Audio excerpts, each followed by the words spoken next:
여러분 반갑습니다. 법무부 장관입니다. 저는 다 아시죠?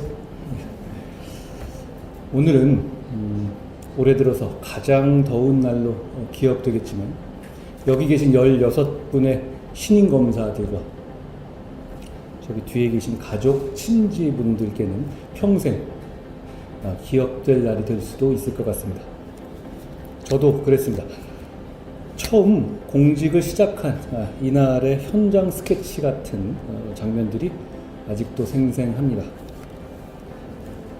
돌아가신 제 아버지도 바로 지금 저 뒤에 계신 어르신들과 비슷한 표정이셨습니다.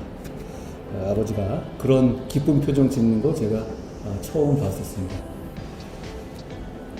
여러분 여기까지 오시느라 16분 각각 제각각의 사연으로 많은 일을 겪었을 거고 고생 많으셨다는 말씀을 드립니다.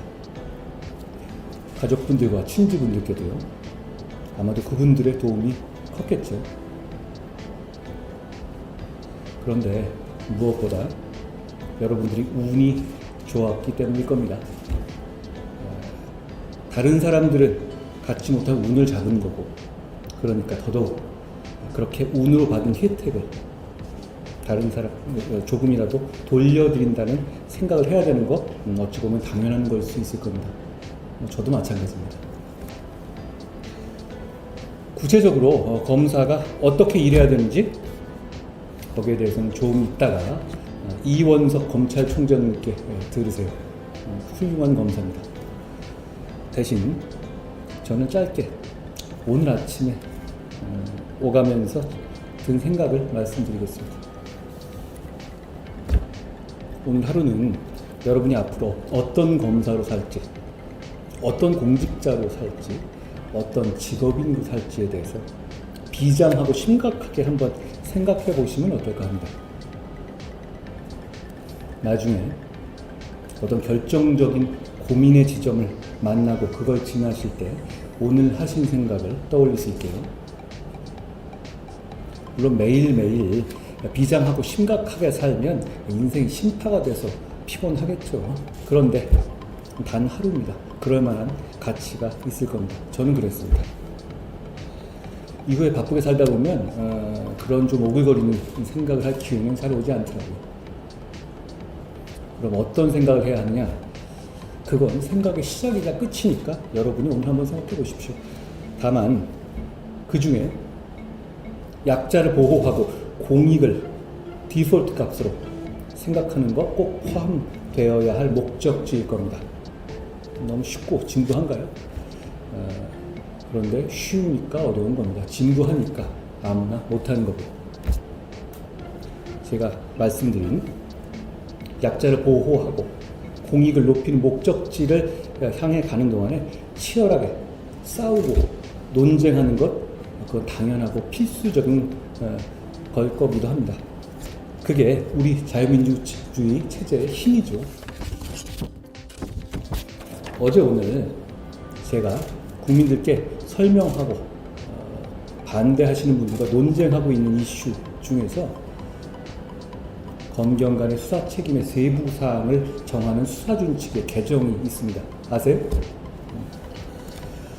찬성하는 주장들도 있고 반대하는 주장들도 있죠.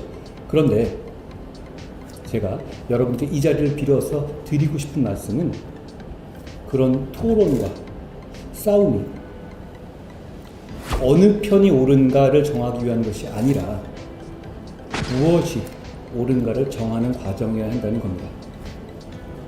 그래야만 왜 논쟁하고 싸우고 있는가를 잊지 않을 수 있고요. 공익을 위해서 의미 있는 논쟁과 의미 있는 싸움이 될 수 있다고 생각합니다.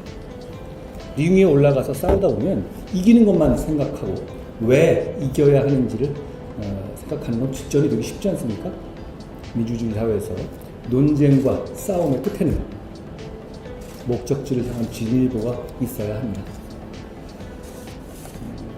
말이 나온 김에 지금 이 수사준칙 개정 이슈를 가지고 대입해서 말씀드리면 반대하고 비판하시는 분들은 검찰의 권한 확대가 맞냐, 경찰의 권한 확대가 맞냐를 말씀하시는데요. 그게 이 이슈의 본질이 아닙니다. 이 수사준칙의 개정으로 검찰 권한 또는 경찰 권한이 확대되느냐가 아니라 이 수사준칙의 개정 전과 후에 국민의 권익이 좋아지느냐 나빠지느냐가 이 이슈의 본질입니다.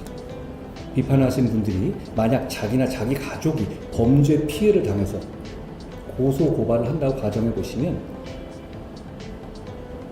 이번 수사준칙 개정 전후 어떤 게 본인에게 좋을지, 본인의 일이라면 어떤 것을 선택할지 그건 명확하거든요. 국민들은, 특히 서민들은 자기 고소 고발 사건이 더 빨리 처리되기를 바라시고 억울함을 풀 수 있게 자기 말을 더 들어주시길 바라는데 이 수사준칙은 정확하게 그 방향입니다. 여기서 어느 편이 옳은가는 진영에 따라 모호할 수 있지만 무엇이 옳은가는 분명하죠. 우리는 그걸 추구해야 합니다. 제가 간단히 이번 수사준칙 개정을 예로 들었지만 우리의 일은 무엇이 옳은가를 정교하게 따지고 설득력 있게 설명하는 과정이라는 생각을 해봤습니다. 그 기준은 우리가 하는 일로 국민의 권익이 더 좋아지느냐 나빠지느냐여야 합니다. 앞으로 공직생활 하시면서 이 원칙과 타협하지 않기를 바랍니다. 오늘은 여러분이 이 나라의 공직자로서 첫 출발을 하는 날입니다. 제가 아주 좋아하는 책에 페리클레스의 말을 빌어서 어떤 일을 해야 할지를 알고 그 일을 잘 설명할 수 있고 나라를 사랑하고 부패하지 않는 사람이 훌륭한 공직자라고 말한 부분이 나옵니다. 2500년이 지났지만 달라지지 않았다고 생각합니다. 여러분이 그런 공직자가 되시기를 저는 응원하겠습니다. 고맙습니다.